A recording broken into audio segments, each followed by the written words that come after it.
Here's what $45,000 a year looks like after 20 years of spending it all. Zero. Here's what $45,000 a year looks like after 20 years of saving 15% and letting it compound at 8% annual returns.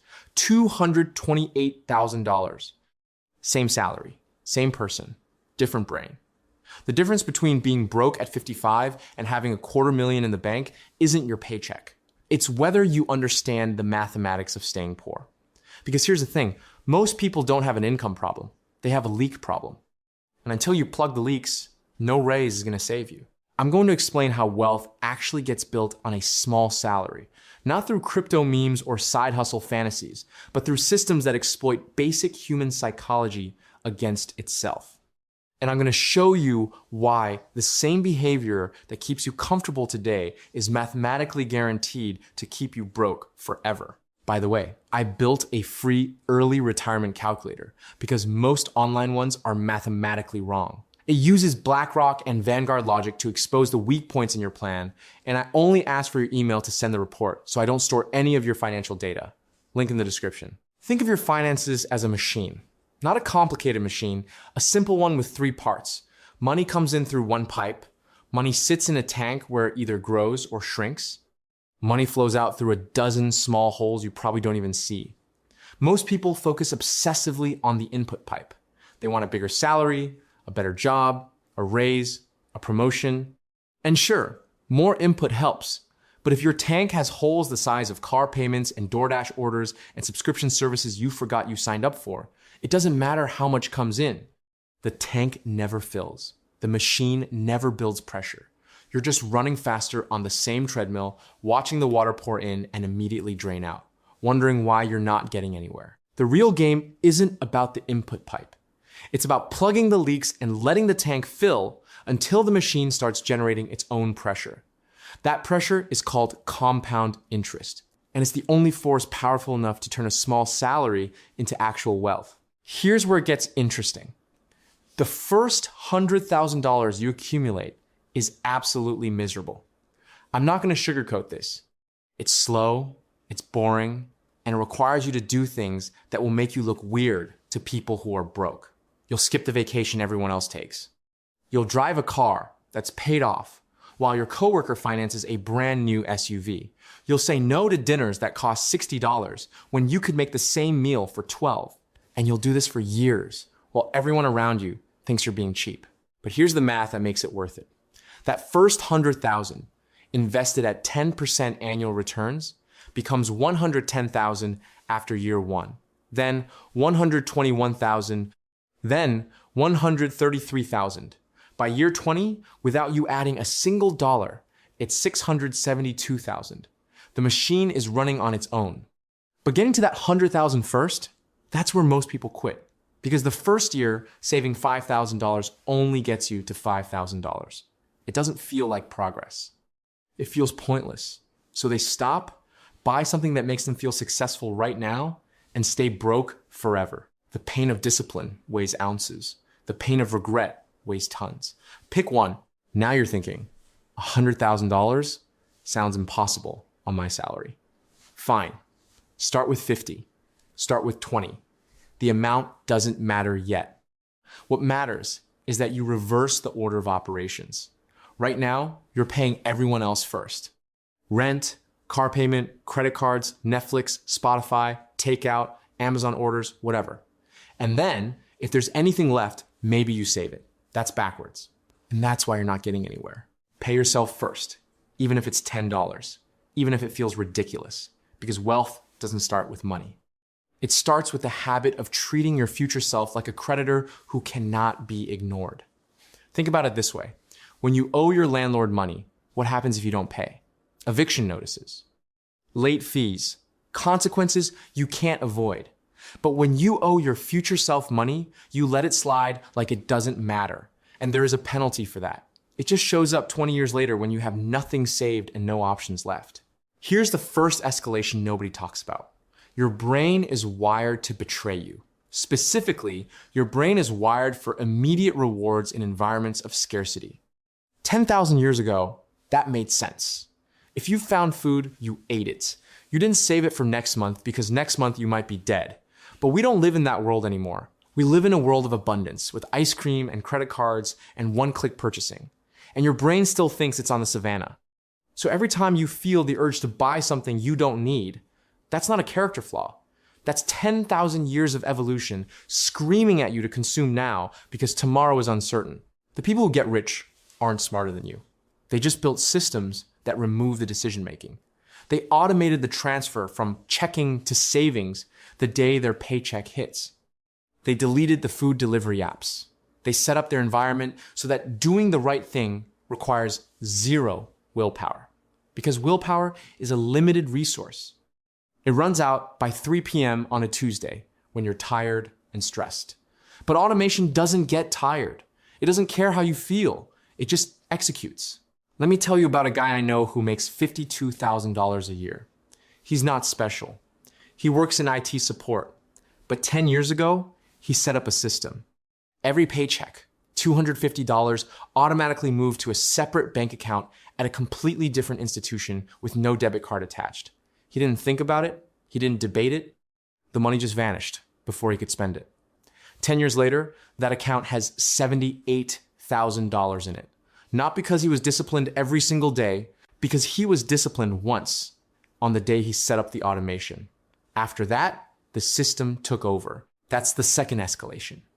You can't out-discipline your own dopamine system, so stop trying. Build a cage around your money instead. Use friction. Make it hard to spend. Make it easy to save. The reason rich people stay rich isn't because they have more willpower than you. It's because they have better systems. Now, here's where it gets really interesting. Let's talk about lifestyle inflation. This is the silent killer. You get a raise.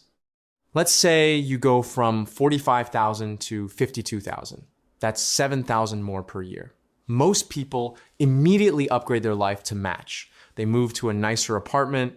They finance a better car, they start eating out more, and suddenly the $52,000 disappears just as fast as the $45,000 did. They're making more and saving nothing.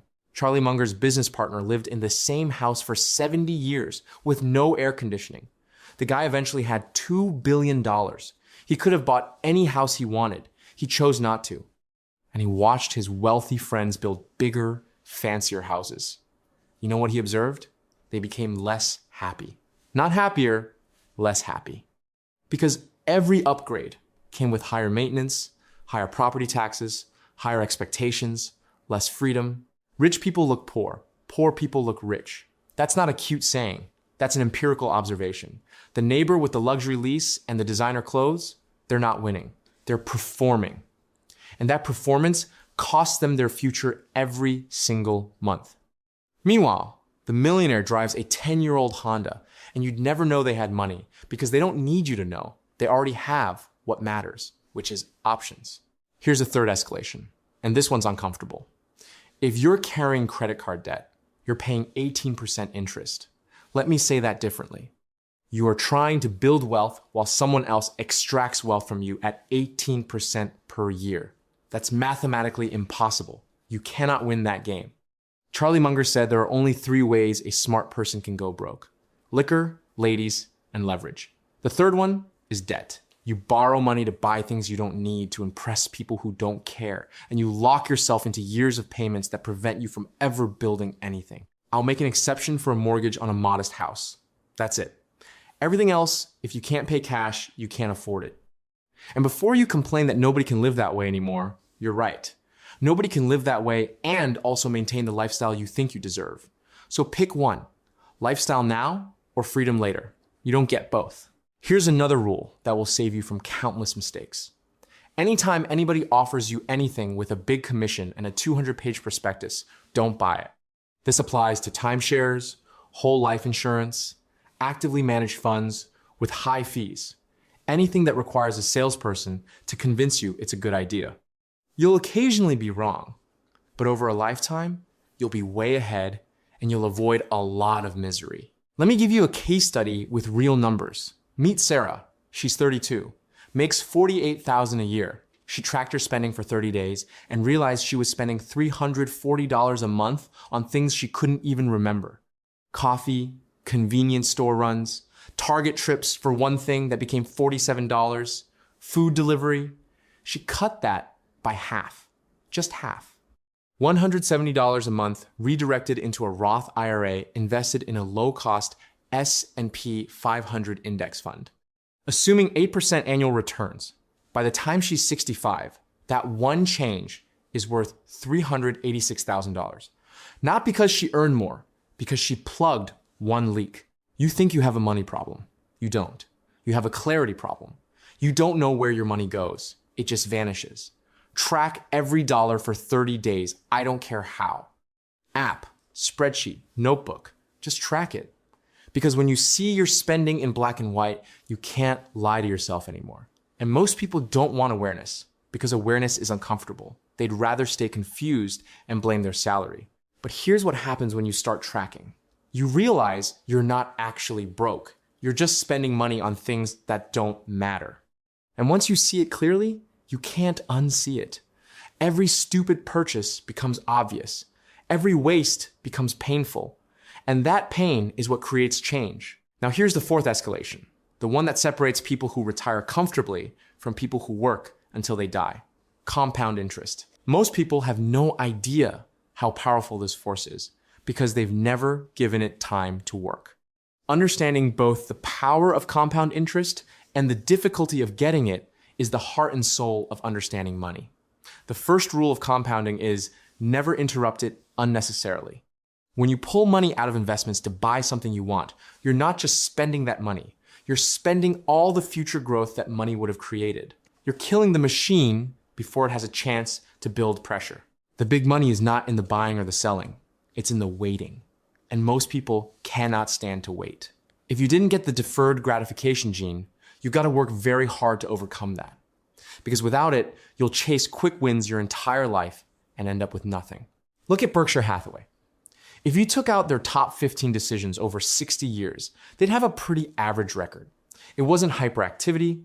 It wasn't genius stock picking every week. It was patience, waiting for the right opportunities, then acting with conviction, then leaving it alone to compound. Most of you are doing the opposite. You're moving money around constantly, chasing trends, buying things because they went up, selling things because they went down. And every time you do this, you're paying fees, paying taxes, and interrupting the compounding. You're working against yourself. For most people, the right answer is incredibly boring. Index funds, low cost, diversified, boring. You put money in regularly, you leave it alone. You don't try to time the market. You don't try to pick individual stocks. You don't listen to people on social media telling you about the next big thing. Most people should not do anything other than have index funds. And here's why. It's perfectly rational for somebody who doesn't want to think about it constantly and has no reason to think they have any advantage as a stock picker. Why would they try to pick stocks when they don't design their own electric motors? So why would they try to design their own portfolio? Index funds don't make you feel smart though. And that's the problem. They don't give you stories to tell at parties. They don't create the dopamine hit of thinking you discovered something others missed. So most people reject this advice and go chase excitement instead. Then they lose money and wonder what happened. Here's a cutaway for you. Imagine your friend telling you he's getting into day trading. Bro, I made $400 last week. Yeah. And you spent 11 hours doing it, paid $40 in fees, and you're gonna give it all back next month when you panic sell. Congratulations. You just worked for $8 an hour and called it investing. Or picture this, someone explaining their whole life insurance policy to you. It's an investment, an insurance. Cool. So is burying cash in your backyard and hoping it grows legs? At least that's free. Now let me tell you what nobody wants to hear. You need to stop increasing your lifestyle every time your income goes up. This is called lifestyle inflation, and it's the silent killer of wealth for millions of people. The correct move when you get a raise is to let your income rise while your expenses stay flat. That's how the gap widens. That's how margin gets created. That's how wealth gets built. But it requires you to not care what other people think. It requires you to drive the same car when you could afford better. Live in the same place when you could afford bigger. Resist every urge to show the world you're moving up. Someone will always be getting richer faster than you. This is not a tragedy. It's reality. If you spend your life comparing yourself to others and trying to keep up, you'll stay broke forever. Because the race isn't against your neighbor, it's against your past self. Mozart was the most famous composer in the world. He was also utterly miserable most of his life because he always overspent his income. Compare that to a federal judge who underspent his income his entire life because there were no pensions for widows back then. When he died, his wife lived comfortably for decades. One man chose discipline. One man chose impulse. And the money they earned wasn't that different. The behavior was everything. Here's what most people get wrong about building wealth. They think it requires some special knowledge, some insider information, some lucky break. It doesn't. It requires you to avoid being stupid. Don't go into debt for things that don't produce income. Don't interrupt compounding. Don't try to get rich quick. Don't spend money to impress people who don't pay your bills. Don't invest in things you don't understand. Don't trust salespeople with big commissions. Don't compare yourself to others. Don't let lifestyle inflation destroy your progress. If you just avoid those mistakes, you'll end up ahead of 90% of people. Not because you did something extraordinary, because you didn't do the stupid things everyone else does. I've spent 10 years running my own business, surrounded by accountants and fiscal lawyers who taught me how money actually moves. I've got hundreds of thousands of dollars invested, skin in the game. And here's what I learned. The people who succeed aren't smarter than you. They're not luckier. They just avoided stupidity longer. They didn't get distracted by shiny objects. They didn't give up when progress felt slow. They didn't compare themselves to people on Instagram. They just kept doing the boring things that work until those boring things created extraordinary results. What separates people who build wealth from people who talk about it is learning. Constant, relentless learning. In my whole life, I've known no wise people over a broad subject matter area who didn't read all the time. None. Zero. I'm not talking about scrolling social media. I'm talking about reading books that expand understanding of the world, of business, of psychology, of history. There are answers worth billions of dollars in $30 books. But most people won't read them because reading requires effort and focus. Wisdom acquisition is a moral duty. It's not something you do just to advance in life. It's something you do because staying ignorant when knowledge is available is a choice. And it's the choice that keeps you poor. I constantly see people rise in life who are not the smartest, sometimes not even the most diligent, but they are learning machines. They go to bed every night a little wiser than they were when they got up. And that helps enormously, particularly when you have a long run ahead of you. Sell yourself an hour each day. Before you work for anyone else, spend 1 hour making yourself more valuable.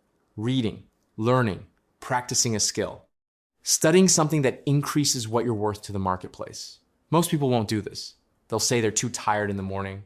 They'll say they don't have time. They'll say they'll start next week, and next week never comes. Meanwhile, the people who actually do this pull further and further ahead. Not because they're special, because they showed up every single day when everyone else hit snooze. Your earning power is directly tied to your value in the marketplace. So if you want to earn more, become more valuable. Learn skills people will pay for. Master communication. Understand how to solve problems. Get better at your craft. The marketplace rewards competence, not wishes. But here's the uncomfortable part. Building a high-income skill takes months or years of consistent practice before it starts paying off. And most people quit long before they get there because they want results immediately. That's the same impatience that keeps them broke in every other area. They want compound interest without the waiting. They want skills without the practice. They want success without the struggle. If you're willing to do what others won't for a few years, you'll be able to do what others can't for the rest of your life. That's the trade. Short-term discomfort for long-term freedom. Most people won't make that trade, and that's why most people stay broke. Let me tell you something about emotions. Envy, resentment, revenge, and self-pity are disastrous modes of thought. Self-pity gets pretty close to paranoia, and paranoia is one of the hardest things to reverse. If you let these emotions control you, you'll sabotage every bit of progress you make. You see someone driving a nicer car, and you feel envious. You see someone taking expensive vacations, and you feel resentful. You compare your situation to theirs, and you feel like life is unfair. And all of that poison prevents you from doing what needs to be done. Stop worrying about what other people have. Stop comparing your chapter 3 to someone else's chapter 20. Stop assuming that what you see on the surface represents reality. Half the people you're envying are drowning in debt, financing a lifestyle they can't afford to impress people who don't care. You know what the real flex is? Financial peace. Not worrying about a $300 emergency. Not needing to ask permission to take time off. Owning your time instead of renting it to someone else hour by hour. That's freedom. And you don't get there by trying to look successful. You get there by quietly building when no one's watching. Stealth wealth is the art of being rich without making it anyone else's business. No logo clothes. No leased luxury cars. No Instagram posts about your success. Just silent, steady accumulation. The loudest people online talking about money are usually broke. The quiet ones who never mention it, they're the ones with 7 figures compounding in index funds. They walk past you in the grocery store wearing $12 jeans and you'd never know they're millionaires. And that's the point. Let the influencers have their filters and their fake lifestyles. You're building something real. Here's the uncomfortable truth about side income. You don't need a second full-time job. You don't need to grind yourself into dust working 80 hours a week. You need quiet income streams that work in the background while you sleep. Sell a digital product you create once. License stock photos. Freelance a few hours a week. Flip items from Facebook Marketplace. Write scripts for YouTube channels. None of this is glamorous. None of it will make you viral. But $200 a month invested wisely equals $47,000 in 10 years. And that's more than most people have in retirement savings. The key is sustainability. Loud hustle burns out. Quiet systems compound. You're not trying to replace your income overnight. You're trying to add layers that stack over time until your small salary has backup. Most people reject this because it doesn't sound exciting enough. They want the big win, the overnight success, the viral breakthrough. And while they're chasing that fantasy, they miss the simple opportunities right in front of them that could actually change their situation. You only have to get rich once. This is the most important thing I can tell you about money. You don't have to climb this mountain 4 times, just once. But that one time requires you to stop sabotaging yourself. Automation works when you're tired, stressed, or distracted. Discipline is great, but automation is greater. Because automation doesn't care how you feel.